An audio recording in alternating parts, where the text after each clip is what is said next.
بسم اللہ الرحمن الرحیم اللہم صلی وسلم مبارک علی سیدنا محمد رسول اللہ خاتم النبیین صلی اللہ علیہ وآلہ وصحبہ وسلم۔ نیب کے چیئرمین آفتاب سلطان صاحب نے آج استعفیٰ دیا، اپنا عہدہ چھوڑا، اور ایک لگا ایسے کہ پریشر میں جو ہے وہ کام کر رہے تھے، جو انہوں نے اس کا اندیا دیا کہ ان کے کام میں کوئی انٹرفیئرنس ہو رہی تھی۔ یہ بہت بڑا ایک سوالیہ نشان ہے آج کی حکومت پہ اور آج کے تمام سٹیک ہولڈرز پہ کہ ایسا کیوں ہوا۔ اور وہ جو بات کھل کے سامنے آ رہی ہے کہ نیب جس کو ایک بہت زبردست کام کرنا تھا، سوچ اس کی ٹھیک تھی کہ نیشنل اکاؤنٹیبلٹی بیورو ہو اور وہ کرپشن پہ کنٹرول کرے، اور وہ جو ہے ایک ٹرانسپیرنٹ طریقے سے کام کرے، اور وہ جو لوگ بھی غلط ہوں، جو کرپشن کریں، ان کے خلاف قانونی چارہ جوئی ہو۔ اس کو پولیٹیکل انجینئرنگ کے لیے یوز نہ کیا جائے، کسی کے خلاف یوز نہ کیا جائے، کسی کی پگڑی اچھالنے کے لیے یوز نہ کیا جائے، کسی کی وفاداری چینج کرنے کے لیے یوز نہ کیا جائے، کسی سے مال نکلوانے کے لیے، ذاتی مقاصد کے لیے یوز نہ کیا جائے۔ لیکن بدقسمتی سے ماضی میں یہ سارا ہوتا رہا، اور ہم نے پلی بارگین جیسی ایک گندی چیز بھی دیکھی۔ میں نے تو ہمیشہ اس کی مخالفت کی ہے کہ وہ امت جس میں چوری پہ انتہائی سخت سزا ہے، یہ کس کی ذہنی اختراع تھی کہ آپ نے اگر فرض کریں 10 کروڑ روپے کی کرپشن کی ہے تو پلی بارگین کریں، کوئی 2-3 کروڑ روپے دے دیں اور اس کے باقی آپ رکھیں، اور اللہ اللہ خیر صلاح۔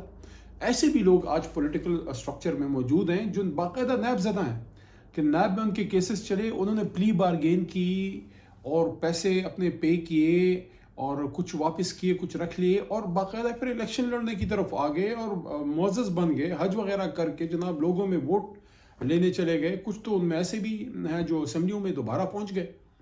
تو یہ ہم نے معاشرے کا فیبرک اس کو تباہ کیا۔ معاشرہ اس سے تباہ نہیں ہوتا کہ کرپشن ہو گئی یا ڈاکہ پڑ گیا کچھ، وہ ہر معاشرے میں اس طرح کی چیزیں ہوتی رہتی ہیں، لیکن اس پہ قانون بھی عمل میں آتا ہے، قانون بھی عمل میں آتا ہے، لوگ اس کو برا سمجھتے ہیں۔ معاشرہ اصل معنی میں تباہ تب ہوتا ہے کہ جب یہ جرم ہو لیکن وہ جرم نہ رہے، کرپشن ہو لیکن کرپشن نہ رہے، جھوٹ بولا جائے لیکن اس کو کوئی برا ہی نہ سمجھے۔ زنا شراب تو ایک ذاتی کسی شخص کا فعل ہے، لیکن اس کو کھلم کھلا کیا جائے، اس کی ڈیفنس کی جائے، اور لوگوں کے اخلاق بھی گاڑے جائیں کرپشن کے ذریعے، اقربا پروری کے ذریعے، میرٹ کی خلاف ورزی کے ذریعے، دونت دانلی کے ذریعے، کرپشن کے ذریعے، کہ ایک شخص ہے اور وہ 20 کروڑ روپے کی کرپشن کر گیا، پلی بارگین کی، پیسے دے دیے، 2 دن جیل میں رہا، پاک صاف ہو گیا، واپس نکل آیا، وہ اسمبلیوں میں بھی جا رہا ہے، فلانا جا رہا ہے۔ سرکاری ملازم بے شمار ایسے ہیں جنہوں نے جو ہے اپنی، ان کی ایسٹ بیونڈ مینز ہیں، ان کے اتنے وسائل نہیں ہیں، ان کے باپ دادا کی اتنی کوئی جائیداد نہیں ہے، پیچھے اتنے کوئی ایسٹس نہیں ہیں، اور ان کی آپ لائف سٹائل دیکھ لیں، ان کے بیرون ملک اثاثے دیکھ لیں، ان کے بچوں کی بیرون ملک تعلیمیں دیکھ لیں، یہ ساری چیزیں یہ موجود ہیں اس ملک میں۔ تو یہ نیب کو اگر ہم اس ایک ادارے کو، اس کو میں کہتا ہوں اس کو ختم بالکل نہیں ہونا چاہیے، لیکن اس پہ سارے سٹیک ہولڈرز کو بیٹھنا چاہیے کہ کیا ہم واقعی کرپشن کے خلاف ہیں بھی؟ Are we really against corruption? اگر ہم واقعی اس کو برا سمجھتے ہیں تو پھر اس کو تو ریفارم ہونا اور ٹھیک ہونا جو ہے وہ تو ایسا ہے، وہ تو 5 منٹ کا کام ہے۔ وہ تو آپ بیٹھیں اور ڈیسائیڈ کریں کہ یار ہم میں سے جو بھی کرپٹ ہے اس کو ایک پراپر پروسیجر سے نکالا جائے، اس سے گزارا جائے، اور اگر کوئی شخص کرپٹ نکلتا ہے تو اس پہ پھر کسی بھی طرف کوئی کمپرومائز نہ ہو۔ لیکن کیا کہیں، شومی قسمت کے بڑی جماعتوں کے بڑے لیڈرز جو ہیں ان پہ سوالیہ نشان ہیں، ان کے ایسٹ پہ سوالیہ نشان ہیں۔ اب ان کی جماعتوں میں ایسے لوگ ہیں، مسلم لیگ نون میں ہے، پیپلز پارٹی میں، پارلیمنٹری افیئرز کا منسٹر رہا ہوں، میں سارے ایم این ایز کے ساتھ ایک رابطہ رہتا تھا روز کی بنیاد پہ، کیونکہ کام ہی پارلیمنٹری افیئر کا یہ ہے کہ اس نے اپنی بھی ساری حکومت کے منسٹرز کی منسٹریز کی دیکھ بھال کرنی ہے، ان کے سوال، ان کے جواب، ان کی چیزیں، ان کے کوسچن آنسرز، ان کے کالنگ اٹینشن نوٹسز، ان کی لیجسلیشن کے ایشوز کے، کس منسٹری کا کون سا کام کدھر جا رہا ہے، کیونکہ سارے منسٹرز ہر وقت اویلیبل نہیں ہوتے۔ پھر ان ایشوز کو آپ نے اپوزیشن کے ساتھ ڈسکس کرنا، تو ان کے ساتھ روز کا رابطہ رہتا تھا۔ ان میں بہت سے ایماندار لوگ بھی ہیں، لیکن اگر ان کی لیڈرشپ افورڈ نہیں کر سکتی کرپشن کے خلاف ایک مضبوط ادارہ، کیونکہ ان پہ اپنے کوسچن مارکس ہیں، تو نیچے جو ایم این ایز ہیں وہ تو بیچارے they can't do any thing, کیونکہ ان کو اپنی جماعت کی ٹکٹ چاہیے۔ وہ اگر اس طرح سے کھل کے سامنے آئیں گے تو کل کو ان کی جماعت ان کو اون نہیں کرے گی۔ تو یہ بات آگے چل ہی نہیں پائی، اور یہ ہوا ہی نہیں. مسلم لیگ نون کے دور میں پیپلز پارٹی پہ کیسز بنے, پیپلز پارٹی کے دور پہ مسلم لیگ نون کے کیسز بنے, آپس میں پھر چارٹر آف ڈیموکریسی کر لی کہ یار تم ٹھیک ہے, ایک سوچ تھی ان کی کہ پولیٹیکل سسٹم مضبوط ہو آگے جائیں, لیکن اس میں جو ایک دوسرے کو جو کیسز سے ہاتھ اٹھایا گیا, جو ایک دوسرے کو سپیس دی گئی, وہ تو نہیں ہونا چاہیے. علی محمد اپنے پیسے معاف کر سکتا ہے کسی زیاد بکر عمر کو, لیکن علی محمد کو یہ اختیار نہیں حاصل کہ آج اگر میں انٹیریئر منسٹر ہو جاؤں, یا میں پاکستان کا ڈیفنس منسٹر ہوں, یا میں کوئی اور لا منسٹر ہوں, کسی اہم پورٹ فولیو پہ ہوں, اور میں ملک کے جو ہے اثاثے بیچتا پھروں, یا اس میں جو کسی نے کرپشن کی ہے اس کو معاف کرتا پھروں. میں اگر کسی کو اپنے 1 کروڑ روپے بھی معاف کرتا ہوں تو وہ 2 بندوں کا معاملہ ہے, لیکن میں قوم کا اگر 1 روپے بھی کسی کو معاف کرتا ہوں ناجائز, جو میرا حق نہیں ہے کہ میں معاف کر سکوں, تو وہ 1 روپے ہے, لیکن وہ 22 کروڑ ہاتھ ہوں گے اور علی محمد کا گریبان ہوگا. تو اتنا یہ سنگین معاملہ ہے احتساب کا. اللہ تعالیٰ نے خود فرمایا کہ اعدلوا هو اقرب للتقوی, کہ عدل کرو یہ تقوی کے قریب ہے. تقوی پھر بھی نہیں ہے, تقوی بہت بڑی بات ہے, عدل کرنا بھی مشکل ہے, لیکن اللہ فرماتے ہیں کہ اعدلوا هو اقرب للتقوی, عدل کرو یہ تقوی کے قریب تر ہے, قریب ترین ہے. لیکن ہم اللہ کی حبیب کی امت ہوتے ہوئے ہم جو کر رہے ہیں 75 سال سے, میں تو کہہ رہا ہوں, میں تو بار بار کہہ رہا ہوں, اللہ ہمارے ملک پہ رحم فرمائے. کون سا گناہ نہیں ہے جو اس ملک میں ہو رہا ہے, کون سا جرم نہیں ہے جو اس ملک میں ہو رہا ہے, کون سا اللہ سے سرکشی نہیں ہے جو اس ملک میں ہو رہا ہے, کیا وہ نہیں ہو رہا, کیا وہ حدود نہیں پھلانگی جا رہی جس پہ ایک ایک حد پہ جو ہے پرانے وقتوں میں عذاب آتے تھے, آج وہ ساری ہم میں ہیں اور اس کو ہم برا بھی نہیں سمجھتے. یا بھی جو ایک یونیورسٹی میں نام بھی لینا چاہیے تاکہ نیم اینڈ شیم ہو, جو لوگ یہ کر رہے ہیں, کامسیٹ یونیورسٹی میں جو انگلش کا ایک پیپر تھا, الیکٹریکل انجینئرنگ وغیرہ کا, کوئی اس طرح کی رپورٹ آئی, اس میں جو کوسچنئر دیا گیا, جو سوال رکھا گیا, میرے منہ پہ نہیں آتی وہ بات کہ بالکل ایک سیکرڈ رشتوں کو جس طرح پامال کرنے کی کوشش کی گئی. اور اس پہ میں سمجھتا ہوں ہمیں بہت سخت ایکشن لینا چاہیے, حکومتی حلقوں سے بھی اور اپوزیشن سے بھی, اور اس کو ہلکا نہیں لینا چاہیے. ہم اپنی چیزوں پہ تو بڑا سٹینڈ لیتے ہیں, میرے لیڈر کو یہ کہہ دیا, میری جماعت پہ یہ ہو گیا, میرا وہ گرفتار ہو گیا, فلانا ہو گیا, میرے ساتھ یہ ہو گیا. دین کی کسی کو فکر ہے؟ اپنے آنے والی نسل کی کسی کو فکر ہے؟ یہ جو بڑے ہو رہے ہیں ہمیں لڑتے جھگڑتے دیکھ کر, یہ جو اس ملک کی بخیے ادھڑتے دیکھ رہی ہے, جو ہماری نوجوان نسل ہے, جن کے سامنے ہواؤں میں اڑ رہے ہیں ہماری وہ روایات جو کبھی ہم سینوں سے لگا کے رکھا کرتے تھے, بزرگوں کا ادب, چھوٹوں پہ شفقت, ان سے پیار, ایک احترام کا رشتہ, ایک باہمی رشتوں کا تقدس, چچا بھتیجے کا تقدس, ماں بیٹے کا تقدس, ماموں کا اور بھانجے کا ماموں کا, اور اس کے اور رشتوں کا, اور خالہ کو ماں کا درجہ دینا, اور اس طرح کی جو ہماری روایات ہیں, یہ جو پرچے آ رہے ہیں, یہ تو ویسٹ میں بھی نہیں ہوتا اس طرح. تو اوور آل ہمارا انحطاط آ رہا ہے. اس لیے میں جو بات ہے کہ ہمارے اخلاقی قدریں, دس از دا ریئل لاس. ڈاکہ پڑھنا ایک گناہ ہے, ایک جرم ہے, لیکن ڈاکہ پڑھنے کو ایک طرح سے برا ہی نہ سمجھنا.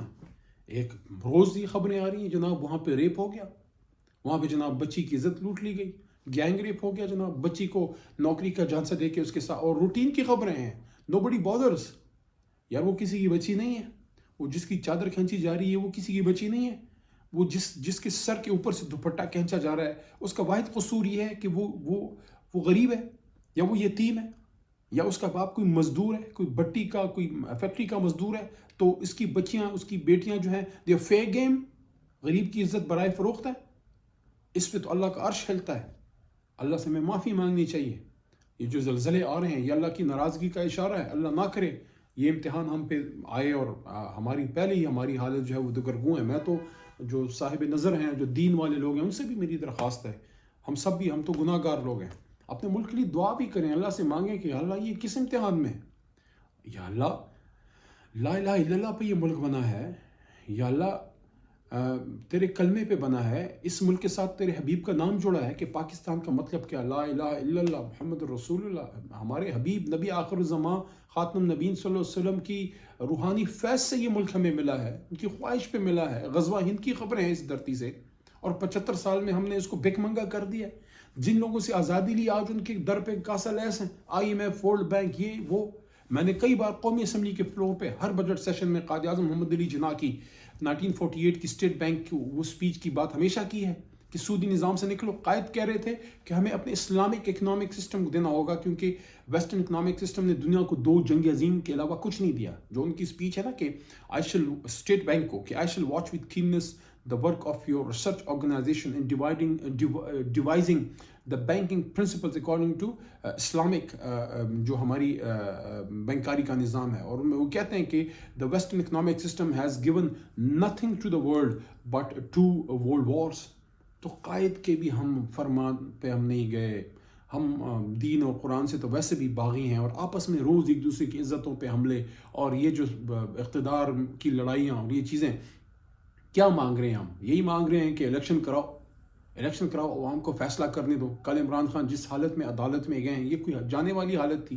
یعنی کہ ایک آدمی کو جان کا خطرہ ہے, اس کو گولیاں لگی ہیں, وہ زخمی ہے اور اس حالت میں بھی ہو گیا ہے. سلام ہے اس کی ہمت کو. لیکن میں سمجھتا ہوں کہ باقی کی جو لیڈرشپ ہے, میاں صاحب ہیں, میاں نواز شریف صاحب, ان کو بھی ملک آنا چاہیے. وہ بھی آئیں, وہ بھی فیس کریں جس طرح خان صاحب نے بھی فیس کیا ہے. اور ماضی میں میاں صاحب گئے بھی ہیں, تو اب آئیں. اب تو ان کے اپنے بھائی کی حکومت ہے, ہی شوڈ کم.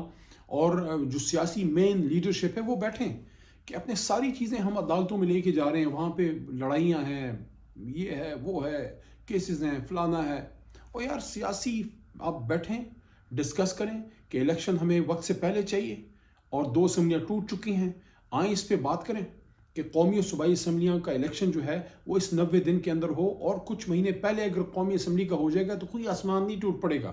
یہ رجیم چینج کا معاملہ بھی پیچھے رہ جائے گا اور یہ ساری چیزیں ہم قوم آگے بڑھ جائے گی. یہ جو اکانومی کا مسئلہ ہے اس پہ بھی ایک قوم کا اوپینین آ جائے گا کہ وہ اس ملک کو عمران خان صاحب کے ہاتھ سے چلانا چاہتے ہیں یا نون لیگ یا پیپلز پارٹی یا کس کے. لیکن فیصلہ تو عوام کرے نا جی. اگر اس ملک میں ذمہ داری عوام کی ہے, بوجھ ان پہ ہے, ٹیکس وہ دے رہے ہیں, قرضے ان پہ چڑھ رہے ہیں, زندگی ان کی جی رہے ہیں, بجلی کے بل وہ دے رہے ہیں, گیس کے بل وہ دے رہے ہیں, ہر چیز پہ ٹیکس ہے, تباہی ان کی مچی ہوئی ہے. اتنا تم کو اختیار دیں کہ وہ یہ فیصلہ کر سکیں کہ میرے پہ حکومت کس نے کرنی ہے. یہ فیصلے تو بند کمروں میں نہ ہوں. یہ ملک اس لیے تو 75 سال پہلے آزاد نہیں ہوا تھا. ان سفید چمڑی والوں اور نیلی آنکھوں والوں سے آزادی حاصل کر کے یہ ملک قائد اعظم نے ہمیں دیا تھا. آج ہم نے پھر اپنی کوتاہ اندیشیوں اور بدعمالیوں کی وجہ سے ان کے پیروں میں اپنی آزادی رکھ دی. آج وہاں سے لوگ آ کے ہمارے نیوکلیر ٹیکنالوجی کے حوالے سے جو ڈی جی آیا ہے IAEA کا, میں سمجھتا ہوں یہ الارمنگ ہے ہم سب کے لیے. ہمیں اس پہ ضرور حکومت کو اعتماد بھی لینا چاہیے, ہم سب کو, پورے ملک کو, اپوزیشن کو, قوم کو, کہ کیوں یہ لوگ آ رہے ہیں. ہم نے تو بڑی قربانیوں سے نیوکس اور یہ ایسٹس حاصل کیے ہیں. ہم تو اس کو کسی بھی صورت یہ قوم جو ہے اس پہ ایک آنچ نہیں آنے دے گی, اور اس کی حفاظت کے لیے اپنی اداروں, اپنے پاک فوج کے ساتھ جو ہے کندھے سے کندھا ملا کے یہ قوم کھڑی ہوگی. کوئی کمپرومائز نہیں ہے, نہ کشمیر کے کوز پہ, نہ ختم نبوت صلی اللہ علیہ وسلم پہ, نہ ہمارے ملک کی سلامتی پہ, نہ ہماری نیوکلیر ٹیکنالوجی پہ, نہ اسرائیل والے معاملے پہ. اگر کسی کی خام خیالی ہے, قوم نہیں تسلیم کرے گی جب تک مسئلہ فلسطین کا وہ حل نہیں ہوتا جو فلسطینیوں کے اس میں ہے, اور مسجد اقصی آزاد نہیں ہوتی. یہ تو ہماری بیسک چیزیں ہیں, اس پہ تو ہم نے مضبوط کھڑا ہونا ہے. بہرحال حاصل وصول یہ ہے کہ نیب کے چیئرمین نے جو آج استعفیٰ دیا ہے اور نیب چھوڑی ہے, یہ بہت بڑا سوالیہ نشان ہے کہ ابھی آج ہی سننے میں آیا ہے کہ عمران خان صاحب کو بلایا گیا ہے, اور شاید بشرا صاحبہ کو بھی, بیگم صاحبہ جو ہیں نیب نے. تو یہ کیا ون سائیڈڈ چیزیں ہیں. ایک طرف جب عدالت میں توشہ خانہ کی ڈیٹیل مانگی گئی تو کیبنٹ ڈویژن نے کہا کہ جناب یہ تو نہیں دے سکتے, یہ تو اس پہ تو قانونی قدغن ہے, سیکریسی ہے, فلانا ہے. تو جب عمران خان وزیر اعظم کی بات ہو تو پھر ساری چیزیں وہ آپ دے دیتے ہیں. بالکل دیں, ان سے پوچھیں سوال, لیکن ان سے بھی تو پوچھیں جو 3-3, 4-4 بار حکومتیں بنا گئے ہیں. تو یہ چیزیں ایسی ہیں کہ اس پہ سیاستدان بیٹھیں اور اس ملک کو آگے لے کے جائیں, کیونکہ ایسا نہ ہو کہ کل کو یہ عوام سیاست کے نام سے ہی نفرت شروع کر دیں اور پھر کہیں اور کسی اور طرف دیکھنا شروع کر دیں. اور اس طرف بھی میرا یہ ایک ریکویسٹ ہے کہ سب کی عزت اس میں ہے کہ جس کا جو کام ہے وہ کرے, اور آپ کی عزت اس میں بڑھے گی کہ جو کام آپ کا نہیں ہے آپ اس طرف نہ آئیں. اور سیاستدانوں کو جو ہے اپنا بوجھ خود اٹھانا چاہیے, اپنے فیصلے خود کریں, بیٹھیں میچور لوگوں کی طرح, کیونکہ قوم آج بھی دیکھ رہی ہے کہ ان کی لیڈرشپ کیا کرتی ہے. اللہ پاکستان کا بھلا کرے. پاکستان زندہ باد.